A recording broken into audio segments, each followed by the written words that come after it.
बिस्मिल्लाहिर्रहमानिर्रहीम। अस्सलाम वालेकुम। अपने यूट्यूब चैनल पर आपको खुशामदीद कहता हूँ। आज हम सिरप वेंटोलिन प्लेन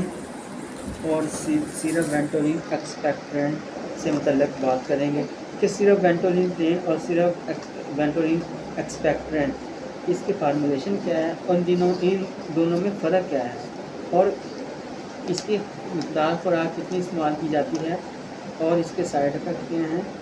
और इसका तरीका इस्तेमाल, इस हिसाब से मुतल्लिक़ आपसे बात करते हैं। तो सबसे पहले आपसे गुजारिश है कि चैनल को सब्सक्राइब कर लीजिए ताकि आइंदा आने वाली हर इंफॉर्मेटिव वीडियो का नोटिफिकेशन आपको बआसानी मुयस्सर आ सके। तो सिरप वेंटोलिन प्लेन जो है इसका फार्मूलेशन साल्बुटामोल है और ये 120 ml में ये अवेलेबल है और ये for the relief of bronchospasm. सबसे पहले आपको बताते हैं कि ये खांसी और एस्थमा यानी कफ प्लस एस्थमा यानी कि एस्थमा का प्रॉब्लम अमूमी तौर पर जो विंटर सीज़न यानी कि सर्दियों के मौसम में होता है या मौसम की तब्दीली के साथ कई मरीज़ों में इसका इफ़ेक्ट होना शुरू हो जाता है। तो इस सिलसिले में वेंटोलिन सिरप का इस्तेमाल कराया जाता है। और हाँ, आपको बताते चलें कि बाज़ बार देखा गया है कि अगर लंग्स सही तौर पर काम ना कर रहे हों तो यानी कि उनका फैलाव सही ना हो रहा हो तो इस सूरत में भी खांसी का प्रॉब्लम होता है और उन्होंने देखा गया कि खांसी मुसलसल आना शुरू हो जाती है। तो एस्थमा के प्रॉब्लम में वेंटोलिन का सिरप प्लेन का इस्तेमाल बहुत ही इफेक्टिव है और इसमें ये बहुत अहम किरदार अदा करता है और छोटे बच्चों में, दरमियानी उम्र के और बड़े लोगों में साल्बुटामोल यानी कि वेंटोलिन का इस्तेमाल कराया जाता है और इसकी टैबलेट भी अवेलेबल होती है, लेकिन अमूमी तौर पर इसको बच्चों में ये सिरप इस्तेमाल कराया जाता है, बल्कि बड़ी उम्र में भी ये इसका सिरप का इस्तेमाल कराया जाता है। और छोटी उम्र के बच्चों में जो उसकी मिकदार खुराक जो है वो आधी चम्मच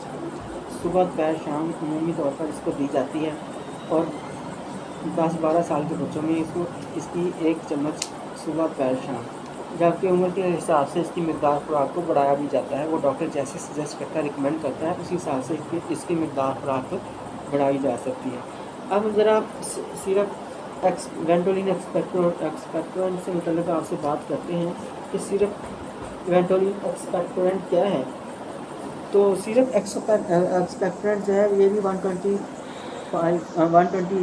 ml में अवेलेबल होता है और ये दोनों सिरप GS के ग्लैक्सोस्मिथक्लाइन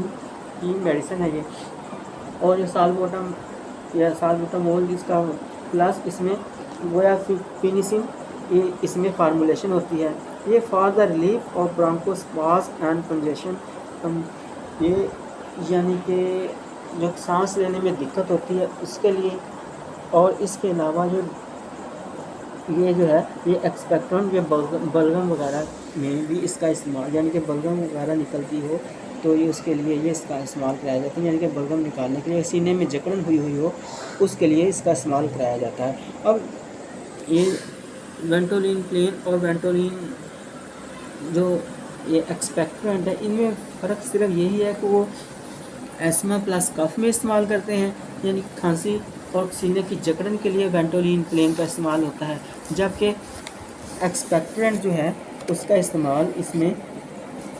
एक्सपेक्टोरेंट जो यानी कि बलगम वगैरह निकालने के लिए, यानी सीने की जकड़न के साथ साथ बलगम जो छाती पे जमी हुई होती है उसको निकालने के लिए इसका इस्तेमाल कराया जाता है। तो इन दोनों का जो फ़र्क बताया आपको, उम्मीद है कि ये वाज़ेह तौर पर आपको समझ आ गई होगी कि वेंटोलिन प्लेन और एक्सपेक्टोरेंट में क्या फ़र्क है। तो ये ख़ास तौर पर आपको दोबारा बता दूँ कि जो सीने की जकड़न होती है मौसमियाती तब्दीली के साथ साथ खांसी आती है और इसके साथ साथ सांस लेने में दुश्वारी महसूस होती है और छोटे बच्चों में ख़ास तौर पर जैसे ही सर्द मौसम की आमद होती है तो इसमें उनको छाती में जकड़न यानी कि सांस लेने में दिक्कत होती है और छोटी उम्र के साथ बड़ी उम्र के जो बच्चे होते हैं उनमें छाती पे बलगम वगैरह भी मौजूद होती है। तो इन दोनों में कफ प्लस एस्थमा और ब्रोंकोस्पाज्म यानी कि फेफड़ों लंग्स वगैरह का सही तौर पर काम ना करने की सूरत में, यानी कि उनके